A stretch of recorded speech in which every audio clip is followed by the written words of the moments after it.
A Toolbox production with Baba Yaga Bakers. A toy play presentation of RJ Palma present. The Adventures of Captain Zero and the Neverland Story. Hashtag now on play. Chapter 6, My Stardust. At naka-lockdown, secure naman ang buong council chamber room ng Galactic Forces. Matapos makarinig ng putok mula sa basement nito sila Dash, Wedge at Lando. Kaya chinek nila ito. Tatlo. Dash, Wedge, bakit na yung Lando? Total, nandito rin tayong tatlo sa may basement at may narinig tayong putok ng baril. Kailangan natin mag-lockdown secure itong buong council chamber room ng Galactic Forces para masiguridad natin ang mga taong nasa loob nito. Ayan. Okay, sige. Yan ang sabihin natin dun sa taas. Tara na. Ay naman kila Gerald Dash Boltart, Commander John Doe. Handa daw silang makipagtulungan sa Galactic Constabulary kapag hinuhuli na nila si Vice Mayor Morales. Basta't sabihin lang daw sila.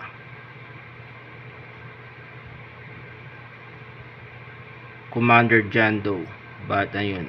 Gerald Dash Boltart. Handa tayo makipagtulungan sa Galactic Constabulary kapag huhulihin na nila si Vice Mayor Morales. Basta sabihin lang daw nila tayo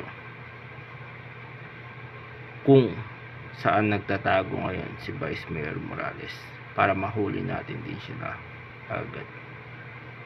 Tama ka dyan. Magantay na lang tayo ng report mula sa kanila. Matapos makita ni Senator Leia Organa na mahilig maglaro ng Pokemon card games ang bagong Senate President, hindi na siya nagtataka tungkol sa mga sinasabi nito sa Senate term provision.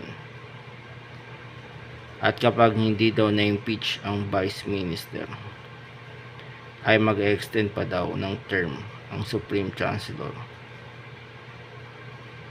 At matapos ko namang makita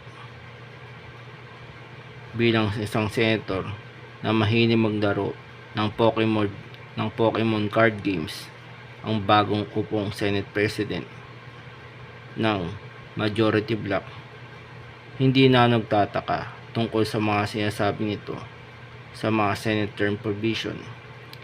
At kapag hindi daw na-impeach ang Vice Minister ay mag-extend pa daw ng term of power ang Supreme Chancellor.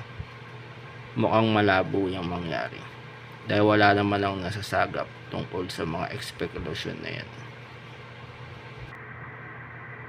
Pero naghahanda ang buong Senado para sa nalalapit na impeachment trial ni Vice Minister King Baloro. Dash, bakit na yun? Lando at Wedge. May nasagap ang balita. Naghahanda na daw ang buong Senado para sa nalalapit na impeachment trial ni Vice Minister King Baloro sa darating na July 6. Bakit ang tagal naman? Iniipon pa daw nila ang mga ilang ebidensya laban dito. At medyo mahaba-haba pa daw ang prosesong kakailanganin bago simulan ang trial na yun. Ganun pala.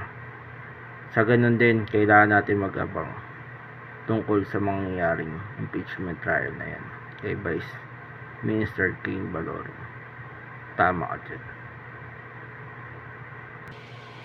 At may napili ng bagong Senate President ang Minority Bloc na pwedeng pumalit sa nakaupong Majority Bloc na Senate President. Kaya sari-saring drama ngayon ang umiikot sa loob ng Galactic Senate ng New Republic para makakuha lamang ang pwestong ito.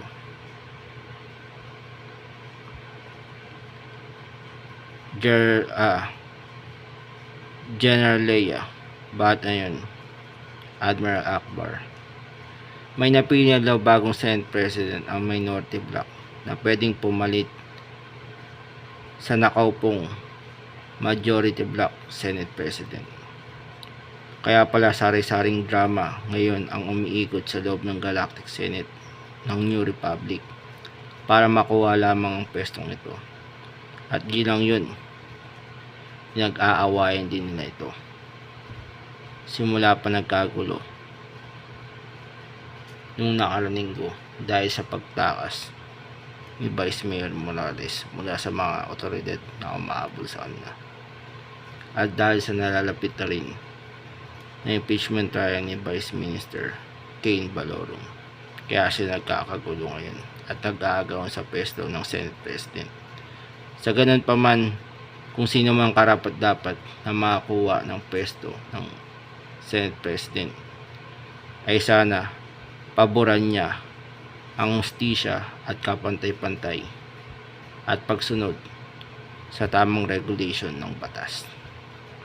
Tama nga, Admiral Akbar.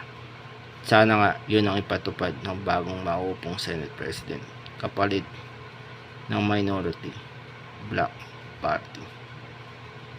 Kaya abangan lang natin yun sa mga susunod pang araw at linggo. And to be continue, and the end is near.